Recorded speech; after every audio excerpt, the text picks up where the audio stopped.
There, ladies and gentlemen, boys and girls, Teng'a here. And I didn't expect to end up doing a second part to my last video, but I ended up thinking of things left unsaid, so here's my second part. I'll pause for a second so you can jump over to my neck to the previous video, so you can understand the format at least. And here's the actual pause.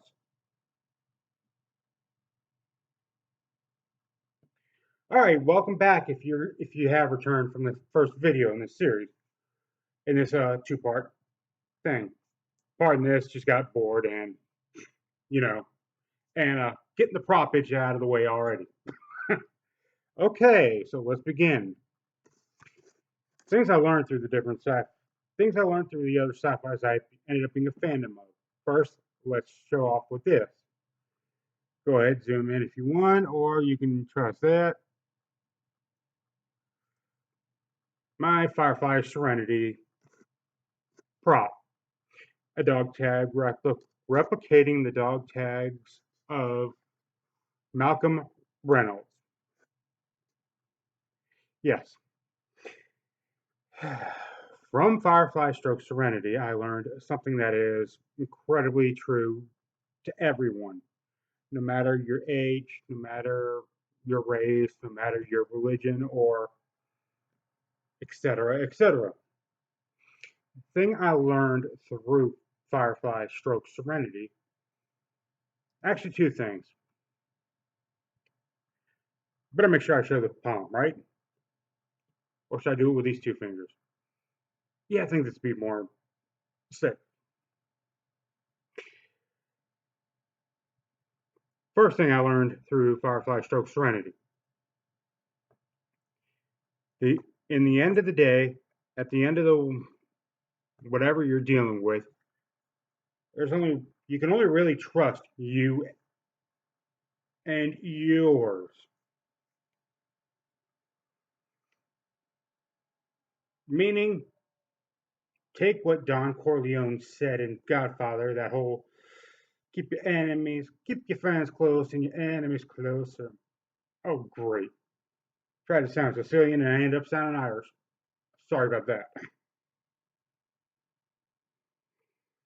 And chuck that thought out the window. Or, since this is sci fi, out the airlock. With that being said, though, truly the only thing you really can trust, the only people you really can trust are you and yours. So lean on them, keep them close, keep them in your where you can protect them and they can protect you. Because that's all you got is you and yours. The second thing I learned through Firefly Stroke Serenity is quite simple. If no matter what you have to do to survive through the day, through the month, through the so you can have so that you and yours can have food, can have shelter, and can have clothes, is if you have to do something that is slightly distasteful, but you can still, well, justify it, that's all right, as long as you can justify it. But if you have to do something irreprehensible, then that is unacceptable and therefore should never be done. After all, what good is to get food from someone if that food comes at a negative cost, a negative moral cost? Okay, now moving on to the reason I'm wearing these. I got this and this practically painted on me. Battlestar Galactica. The remake, not the original.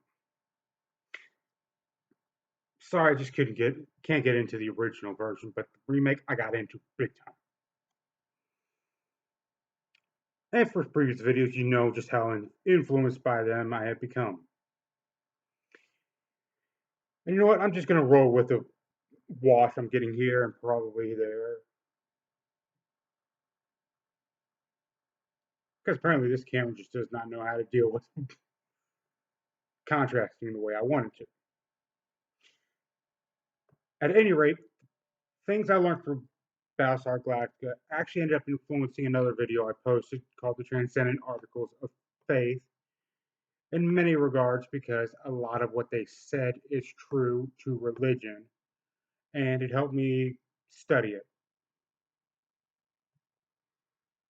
Helped me study it and helped me grasp the fact that there are so many things between even a made up religion and actual religions that is astonishingly true. Now, another thing I did learn through Battlestar Galactica, and this is true, this is so true that it hurts to think about it, that even if what we are is not what we think we are,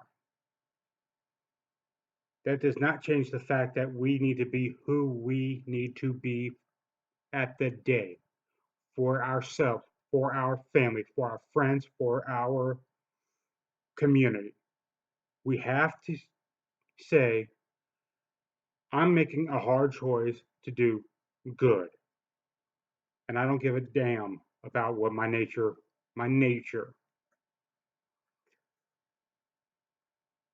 I'm not going to spoil the end of Battlestar Galactica. You're just going to have to see it yourself if you can find it. But what I can say is I learned a lot, more than I can probably say in a video. That'd be a coffee shop conversation or a barroom conversation with you, between you and me. And if you end up running across me in the streets and you want to snag me down and drag me to Starbucks to talk about it, or drag me to a local bar to talk about it, I'm game. I'll even go Dutch with you. Now, there are other shows that I fandom that have burned out or were canceled too early. But that being said, though, I'm not going to elongate this into a very long video like I tried not to do in the last one.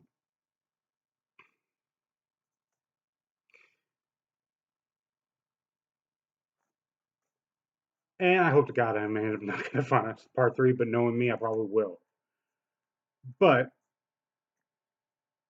in general, I have learned that Sci-Fi has snuck a moral in, snuck more than a moral or two in during their run. With that, I encourage you to watch Sci-Fi with an analytical mind to see what you can learn from it. Now, if you wouldn't mind hitting one of those buttons down here, that'd be great. Or hitting the button right about here, that'd also be great. If you wouldn't mind, clickety click, tell me what you think about what I'm saying in this video. I'd greatly appreciate that. That being said, have a great day, and I'm out.